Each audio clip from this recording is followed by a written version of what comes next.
तो minus B पे अपना पाम रखोगे ऐसे, और ये एंगल होगा ना अब तो, क्योंकि दोनों का टेल तो अब यहाँ है, तो अब ये एंगल माना जाएगा फिर। तो देखो बहुत इंपॉर्टेंट प्रॉपर्टी क्या सीख रहे हैं हम लोग कि अगर ये थीटा है, ये ए वेक्टर था और ये बी वेक्टर था, तो ये एंगल थीटा है, तो ये एंगल क्या होगा भाई, पाई माइनस थीटा, क्योंकि ये पूरा तो 180 डिग्री होगा। तो जरा सोचो कि एक और मैथमेटिकली कॉन्सेप्ट सीखेंगे कि एंगल निकालने के लिए क्यों डॉट प्रोडक्ट का यूज किया जाता है, क्रॉस प्रोडक्ट का यूज क्यों नहीं किया जाता है। यहाँ से ये भी ऑब्जर्वेशन आएगा। आपसे बोला जाता है कि दो वेक्टर का एंगल निकालो, तो आप क्या करते हो, दोनों का डॉट प्रोडक्ट लेते हो, क्रॉस प्रोडक्ट नहीं लेते हो। क्रॉस प्रोडक्ट क्यों नहीं लेते हैं एंगल्स निकालने में, उसको यहाँ से हम लोग सीख जाएंगे अभी। कैसे, तो अभी हम बोले कि अगर माइनस बी वेक्टर ये हुआ और ए वेक्टर हुआ, तो दोनों का टेल तो यही आगे मिला, तो अब तो एंगल ये मानोगे ना, जो कि अगर ये थीटा मान रहे हो तो ये पाई माइनस थीटा होगा। तो अब माइनस बी क्रॉस ए जाओगे तो ये भी बाहर की तरफ ही आया, मतलब ऊपर की तरफ ही आया। जैसे ये बाहर की तरफ आया था उसी तरह से ये भी बाहर की तरफ आया, तो ये ए क्रॉस बी का जो डायरेक्शन है वो माइनस बी वेक्टर और ए क्रॉस में भी सेम ही आ रहा है। लेकिन इस ए क्रॉस बी में अगर आप magnitude of A magnitude of B into sine theta करोगे एन कैप, तो इसमें क्या होगा आपका magnitude of minus B vector magnitude of A vector into sine of pi minus theta लिखोगे। तो पाई माइनस थीटा जो होता है एक्चुअली वो साइन थीटा के बराबर ही हो जाता है। इस कारण से ये दोनों का मैग्नीट्यूड सेम है, और एन कैप तो हम खुद देख रहे हैं कि वो दोनों में केस में ही बाहर की तरफ आ रहा है, ठीक है ना। तो एंगल, अब सोचो कि इसमें कभी भी साइन थीटा, जैसे मान लो साइन थीटा बराबर 1/2 आ गया, तो यहाँ पे थीटा दोनों हो सकता है, या तो आपका 30 डिग्री भी हो सकता है, या थीटा का वैल्यू पाई माइनस 30 डिग्री भी हो सकता है। दोनों में ही साइन पॉजिटिव होता है। फर्स्ट क्वाड्रेंट में भी साइन पॉजिटिव होता है, सेकेंड क्वाड्रेंट में भी साइन पॉजिटिव होता है। फर्स्ट क्वाड्रेंट में भी साइन पॉजिटिव होता है और सेकेंड क्वाड्रेंट में भी साइन पॉजिटिव होता है ना। ये 0 और पाई है, ये पाई/2 है, तो 1/2 पे तो यहाँ भी होगा और यहाँ भी होगा।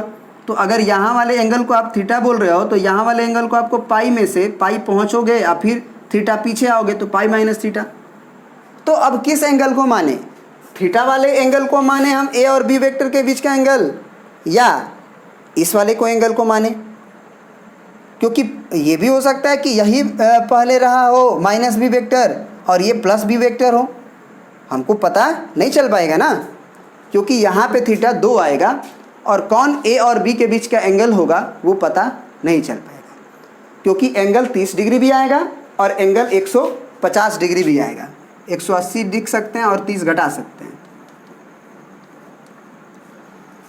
क्यों, क्योंकि साइन थीटा अगर पॉजिटिव है फर्स्ट क्वाड्रेंट में भी और सेकेंड क्वाड्रेंट में भी, तो फर्स्ट क्वाड्रेंट में एंगल लिखने का तरीका है सिंपली थीटा, और सेकेंड क्वाड्रेंट में एंगल लिखने का तरीका है आपको पाई माइनस थीटा।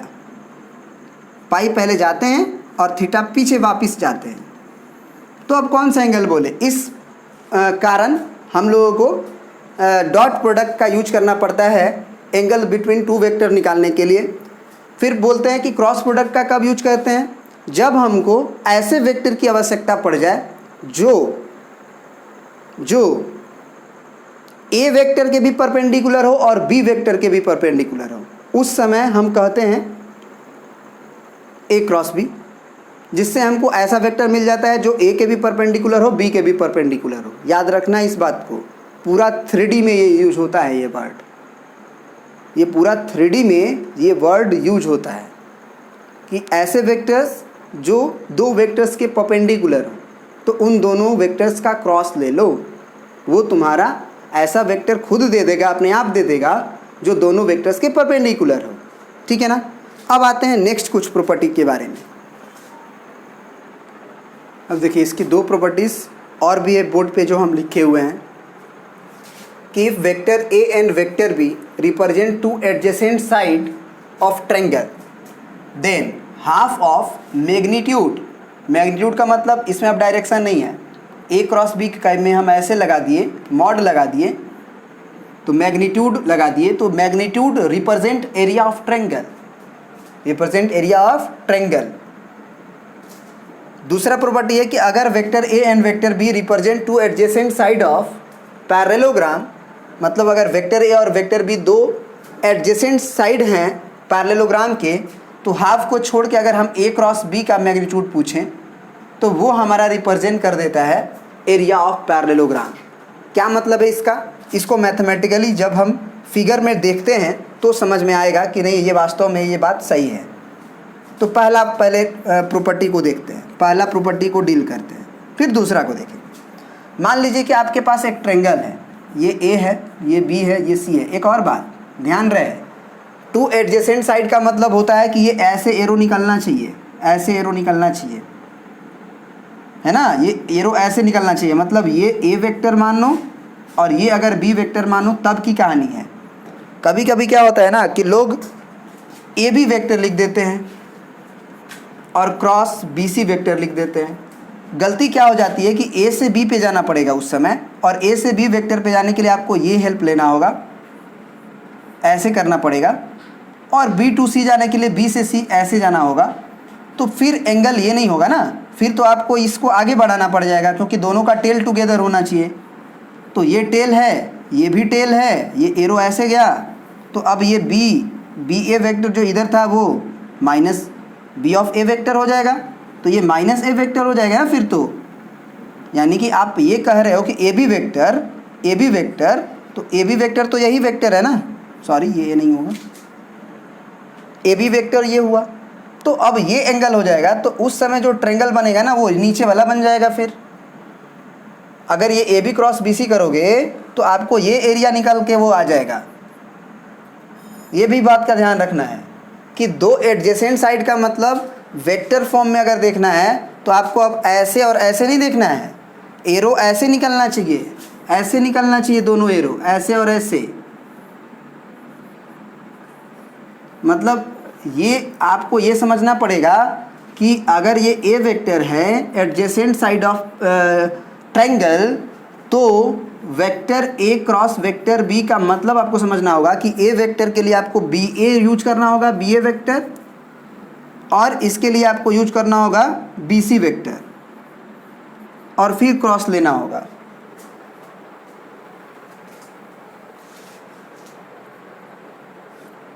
ठीक है।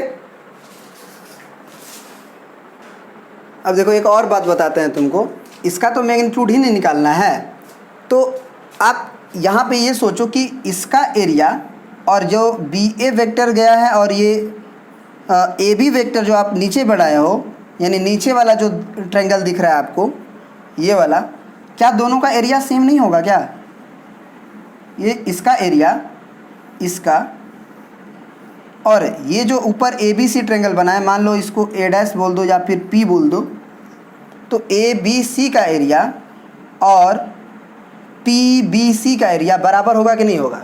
बराबर होगा। क्यों बराबर होगा? देखो ज़रा, देखो ज़रा, ये लेंथ जितना है उतना ही ना लेंथ तुम पीछे आए हो वापस से, क्योंकि बी ए वेक्टर है, अगर ये ए बी वेक्टर है तो इसी को ना शिफ्ट किया हो, इतना ही ना मैग्नीट्यूड शिफ्ट हुआ होगा।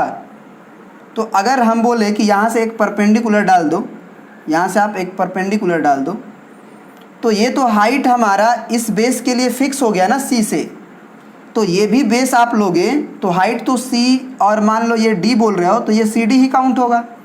तो आप half into A B into C D लिखो जो हाइट का काम करेगा, या एरिया हाफ इंटू, अब ये लेंथ तो वही ए बी का लेंथ ही ना, इसी वेक्टर को ना आप पैरेलली शिफ्ट किए हो, तो ये भी तो ए बी का ही ना लेंथ के बराबर होगा। वेक्टर नहीं लिखे हैं तो इसको मैग्नीट्यूड की तरह समझना, और ये गुना वाला इंटू है, डॉट वाला नहीं, गुना वाला, ये याद रखना, गुना वाला।